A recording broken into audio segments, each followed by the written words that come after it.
बड़े पारंपरिक तरीके से, जैसे ईद मनाने का सिस्टम है हमारी भारतीय संस्कृति के द्वारा या हिंदुस्तान की जो आवाम है जिस तरह से ईद मनाते उसी तरीके से मनाया जाएगा एकदम। बस अंतर केवल इतना रहेगा कि कोरोना गाइडलाइन की वजह से थोड़ा सा सोशल डिस्टेंसिंग का पालन करेंगे हम लोग, लेकिन ईद पूरे हर्षोल्लास से मनाएंगे। मैं तो यही कहूँगा कि हे परमात्मा, ऐसे लोगों को सद्बुद्धि दे। संकट के काल में हमारी सामाजिक व्यवस्था ये है कि कोई व्यक्ति अगर परेशानी में होता, संकट में होता है, तो हम लोग हर कदम उसका साथ देने का प्रयास करते हैं और एक एक शब्द ऐसा चयन करके बोलते हैं कि किसी की भावना हर्ट ना हो जाए, आहत ना हो जाए। और जो सारे कदम ऐसे उठा रहे हैं, सारी बातें ऐसी कर रहे हैं जैसे दुखी देश की आत्मा को ज़्यादा परेशानी होगी। क्या मतलब है, लोग मरने को लगे हों, जो कह रहे पॉजिटिव हो जाओ। मौत के लिए पॉजिटिव होना पड़ेगा। बड़े पारंपरिक तरीके से, जैसे ईद मनाने का सिस्टम है हमारी भारतीय संस्कृति के द्वारा या हिंदुस्तान की जो आवाम है जिस तरह से ईद मनाते उसी तरीके से मनाया जाएगा एकदम। बस अंतर केवल इतना रहेगा कि कोरोना गाइडलाइन की वजह से थोड़ा सा सोशल डिस्टेंसिंग का पालन करेंगे हम लोग, लेकिन ईद पूरे हर्षोल्लास से मनाएंगे। के दौरान या किसान आंदोलन के बाद कि जो कुछ भी कहें, देश की जनता सिरे से नकार देती है। वो समझ गई है कि ये बहुत बड़े लफाज हैं, झूठ बोलने वाले हैं, अवसरवादी लोग हैं, प्रोपोगंडा करने वाले लोग हैं, देश के हितैषी नहीं हैं। जनता जानती है, क्योंकि इन्होंने शुरू से जो आरोप लगाए हमारे आंदोलन पर, वो जनता ने नकारती चली गई। और उसका परिणाम ये हुआ कि जो चुनाव आए, चाहे वो पंजाब का चुनाव रहा हो 2 महीने 3 महीने पहले, और चाहे आज यूपी का चुनाव रहा हो, चाहे बंगाल का, कहीं का भी हो, मुंह तोड़ जवाब दिया जनता ने। लेकिन इनकी बेशर्मी है, फिर भी आरोप लगा रहे हैं। तो आरोपों से हमारे ऊपर कोई फर्क पड़ने वाला नहीं है। देश देख रहा है कि एक अपने अहंकार की तुष्टि के लिए बिना वजह एक संसद भवन बनाया जा रहा है। मैं तो यही कहूँगा कि हे परमात्मा, ऐसे लोगों को सद्बुद्धि दे। संकट के काल में हमारी सामाजिक व्यवस्था ये है कि कोई व्यक्ति अगर परेशानी में होता, संकट में होता है, तो हम लोग हर कदम उसका साथ देने का प्रयास करते हैं और एक एक शब्द ऐसा चयन करके बोलते हैं कि किसी की भावना हर्ट ना हो जाए, आहत ना हो जाए। और जो सारे कदम ऐसे उठा रहे हैं, सारी बातें ऐसी कर रहे हैं जैसे दुखी देश की आत्मा को ज़्यादा परेशानी होगी। क्या मतलब है, लोग मरने को लगे हों, जो कह रहे पॉजिटिव हो जाओ। मौत के लिए पॉजिटिव होना पड़ेगा। के दौरान या किसान आंदोलन के बाद कि जो कुछ भी कहें, देश की जनता सिरे से नकार देती है। वो समझ गई है कि ये बहुत बड़े लफाज हैं, झूठ बोलने वाले हैं, अवसरवादी लोग हैं, प्रोपोगंडा करने वाले लोग हैं, देश के हितैषी नहीं हैं। जनता जानती है, क्योंकि इन्होंने शुरू से जो आरोप लगाए हमारे आंदोलन पर, वो जनता ने नकारती चली गई। और उसका परिणाम ये हुआ कि जो चुनाव आए, चाहे वो पंजाब का चुनाव रहा हो 2 महीने 3 महीने पहले, और चाहे आज यूपी का चुनाव रहा हो, चाहे बंगाल का, कहीं का भी हो, मुंह तोड़ जवाब दिया जनता ने। लेकिन इनकी बेशर्मी है, फिर भी आरोप लगा रहे हैं। तो आरोपों से हमारे ऊपर कोई फर्क पड़ने वाला नहीं है। देश देख रहा है कि एक अपने अहंकार की तुष्टि के लिए बिना वजह एक संसद भवन बनाया जा रहा है। जितना समय हो गया, इस बीच में वो दिवाली का त्यौहार आया, होली का त्यौहार आया, कल ईद है। ईद कल किस तरह से मनाई जाएगी किसान आंदोलन के दौरान? ईद बहुत ही सौहार्दपूर्ण माहौल में, बड़े पारंपरिक तरीके से, जैसे ईद मनाने का सिस्टम है हमारी भारतीय संस्कृति के द्वारा या हिंदुस्तान की जो आवाम है जिस तरह से ईद मनाते उसी तरीके से मनाया जाएगा एकदम। बस अंतर केवल इतना रहेगा कि कोरोना गाइडलाइन की वजह से थोड़ा सा सोशल डिस्टेंसिंग का पालन करेंगे हम लोग, लेकिन ईद पूरे हर्षोल्लास से मनाएंगे। कल जो मंच पर कार्यक्रम आपके होते हैं लगातार, क्या वहाँ पर कोई ईद का रखा गया है? नहीं, हम लोग मंच पर कार्यक्रम केवल वही रखते हैं जो हमारे जो शहीद होते हैं, बड़े बड़े हमारे महापुरुष हुए हैं, उनके हिसाब से कार्यक्रम होता है। त्योहारों को हमने मंच पे नहीं ले गए हैं। त्यौहार एक पर्सनल समाज का विषय होता है, तो मनाया जाएगा, पूरे बॉर्डर पे मनाया जाएगा। हम सारे लोग मनाएंगे, शामिल होंगे उसमें, लेकिन मंच से कोई ईद के लिए विशेष कार्यक्रम ऐसा अभी तक कोई प्लान नहीं है। बाकी अभी विपक्ष के जो महाराष्ट्र नेता हैं, उन्होंने कुछ लेटर लिखा मोदी जी को कोरोना के बारे में, बाकी किसान को जो डील है उसको रद्द करने के लिए भी कहा। तो आपको क्या लगता है? वो देखो, ये जो आज सत्ता में नहीं है, वो हर वो प्रयास करते हैं कि उनसे कैसे सत्ता मिलेगी आगे जा कर के। और जो सत्ता में है वो प्रयास करता है कि सत्ता हमसे जाए ना, चाहे कुछ भी हो जाए, चाहे देश भाड़ में चला जाए, सत्ता हमारी बनी रहे। तो ये राजनीतिक दल के लोगों का काम है, सत्ता का खेल है, वोट बैंक की राजनीति है। हम इन चीज़ों को नहीं मानते। अगर वास्तव में हमदर्द हैं किसानों के, इस देश के हमदर्द हैं, तो हम यहाँ गाजीपुर बॉर्डर पे पड़े, हमारे सारे किसान दिल्ली बॉर्डर पे पड़े, चले जाते वहाँ उस पर जंतर मंतर पे चले जाते, इंडिया गेट पे चले जाते, वहाँ जा कर के धरना लगा देते, एक ऐसा आंदोलन छेड़ देते देश में कि सरकार को मजबूर होना पड़ता। सस्ती लोकप्रियता कदम ना उठाएं, रचनात्मक कदम उठाएं, और अगर किसानों से हमदर्दी है तो विधानसभाओं में, लोकसभाओं में, राज्यसभाओं में सरकार क्यों खड़ी होकर के बात कर लेती है, इनको रोकना चाहिए वहाँ पर। और ऐसा है, मतलब बीजेपी के नेता जो है ना किसान आंदोलन पे कर रहे कि कोरोना फैला रहे हैं। अभी जो सेंट्रल विस्टा बन रहा है वहाँ 12,000 लोग मजदूर काम कर रहे हैं, अभी भी लॉकडाउन में, उसके बारे में क्या बोलें? 12,000 मजदूर काम कर रहे हैं। हाँ, बिल्कुल, बहुत सही बताया आपने।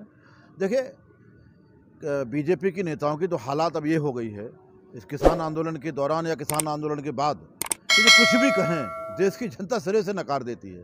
वो समझ गई है कि ये बहुत बड़े लफाज हैं, झूठ बोलने वाले हैं, अवसरवादी लोग हैं, प्रोपोगंडा करने वाले लोग हैं, देश के हितैषी नहीं हैं।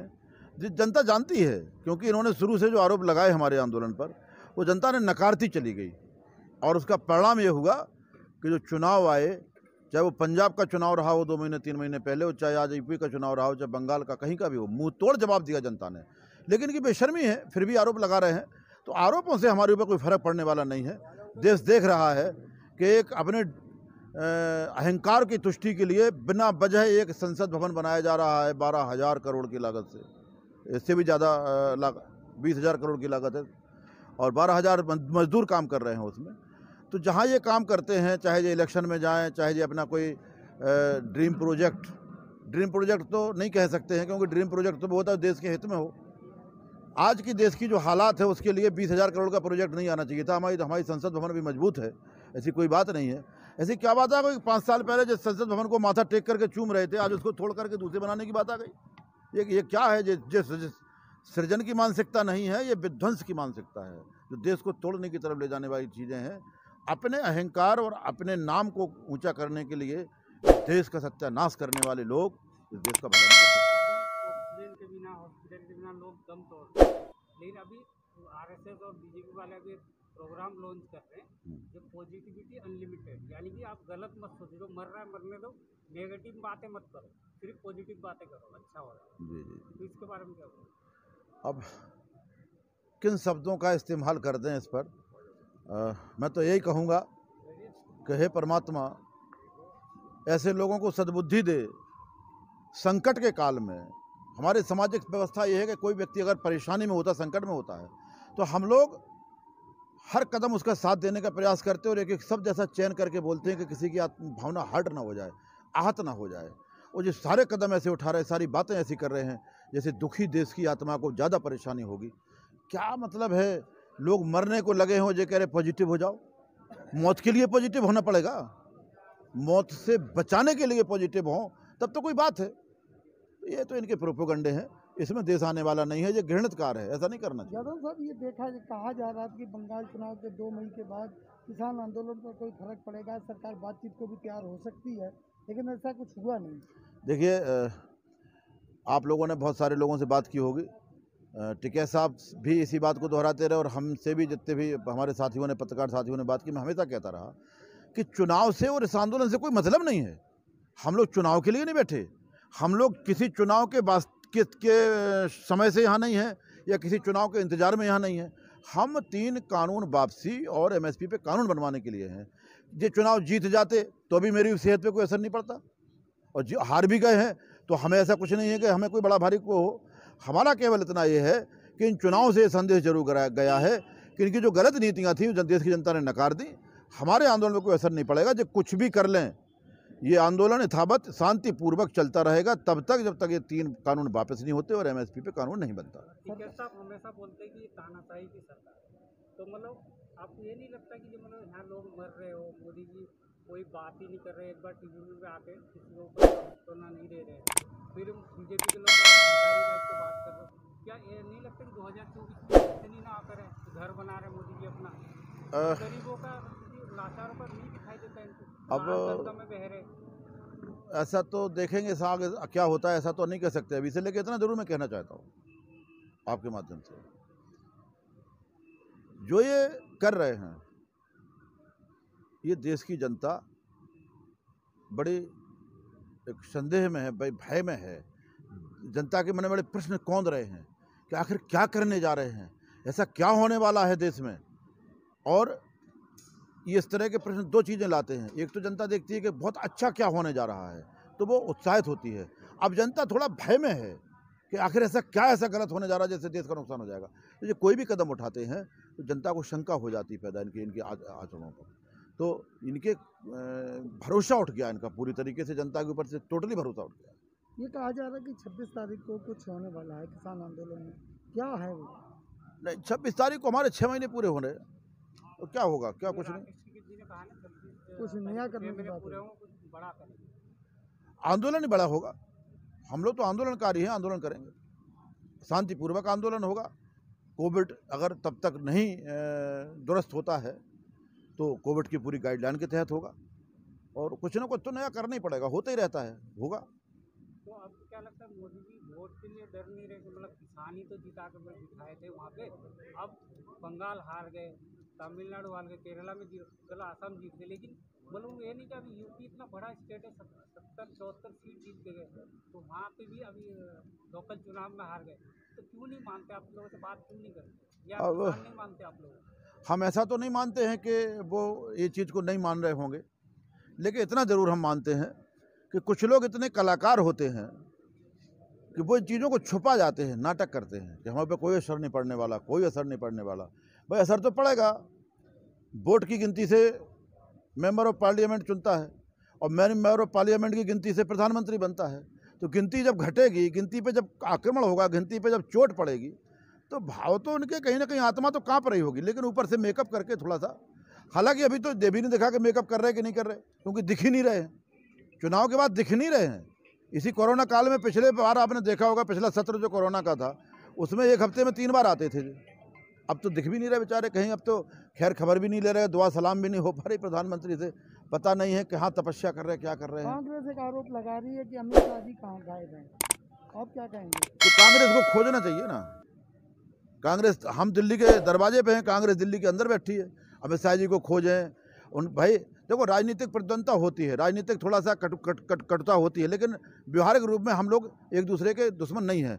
तो कांग्रेस के मित्रों को चाहिए कि अपने भाजपा के मित्रों को खोजें, कहाँ गायब हैं। अमित शाह जी के घर जाएं, उनसे मिलने का प्रयास करें, उनसे बात करने का प्रयास करें, अपने आप पता चल जाएगा कि घर पे हैं कि बाहर हैं। बयानबाजी न करें, उनको खोजें, अपने मित्रों को जाके देखें, घर पे जाएं उनके। तो मैं जतन साहब, आखिरी प्रश्न मेरा ये है कि ये महामारी का समय है, संकट का समय है, तो अपने सभी किसान मित्रों के लिए आप क्या संदेश देंगे, किस तरह से अपने संयम को बनाए रखें? हमने अपने किसान मित्रों से कहा है, हालांकि चुनाव के बाद और खेती के काम के बाद बड़ी संख्या में किसान यहाँ को मूव कर रहे थे, टिकैत साहब ने तुरंत किसानों को रोका है कि हम देश के साथ हैं। अगर देश आज महामारी के दौर से गुजर रहा है तो हम भी उस चीज़ को मानते हैं। हालांकि किसानों के ऊपर कोरोना का असर नहीं होता, यहाँ देख रहे बॉर्डरों पे कहीं कोई दिक्कत नहीं है, और किसान जब खेत में काम करता तब कहीं कोरोना फरोना नहीं आता। लेकिन फिर भी हमने लोगों को रोक रखा है कि कम संख्या में आए, रोटेशन में आए। जो लोग यहाँ पर आए एक बार, एक हफ्ता भर यहाँ रुकें, दूसरी टीम आए, वो टीम अपने घर वापस चली जाए, नियम का पालन करें। हमारी परसों बाबा टिकैत की पुण्यतिथि है 15 तारीख को, 15 मई को, तो हम लोगों ने आह्वान किया है कि हमारे सारे किसान अपने घरों पे मनाएंगे। कोई जिले में, तहसील में, ब्लॉक में या बॉर्डर पर कोई ऐसा बड़ा कार्यक्रम नहीं करेंगे जो बड़े भीड़ वाला कार्यक्रम हो। तो सारे लोगों को संदेश दिया गया है कि 15 तारीख को अपने घरों में रह करके हवन और पूजन जो भी कर सकते हैं करें, बाबा टिकैत के रास्ते पे चलने का प्रयास करें। और एक बात कि 18 तारीख को हमारे किसान नेता चौधरी अजीत सिंह साहब की 13वीं है। उस दिन भी हम लोगों ने आह्वान किया है कि हम घरों पर रह करके अजीत सिंह जी को श्रद्धांजलि देंगे और उनके जीवन काल पर अपना विचार विमर्श करेंगे, और जो भी हवन वगैरह हो सकता होगा। तो 15 और 18 के दोनों कार्यक्रम हम किसान घरों पर रह के मनाएंगे। यानी कल का जो कार्यक्रम होगा बड़े शांतिपूर्वक तरीके से यहाँ किया जाएगा। परसों, हाँ, कल ईद का भी कार्यक्रम शांतिपूर्वक होगा, और परसों बाबा टिकैत की पुण्यतिथि का कार्यक्रम भी शांतिपूर्वक और कोरोना गाइडलाइन के अनुसार।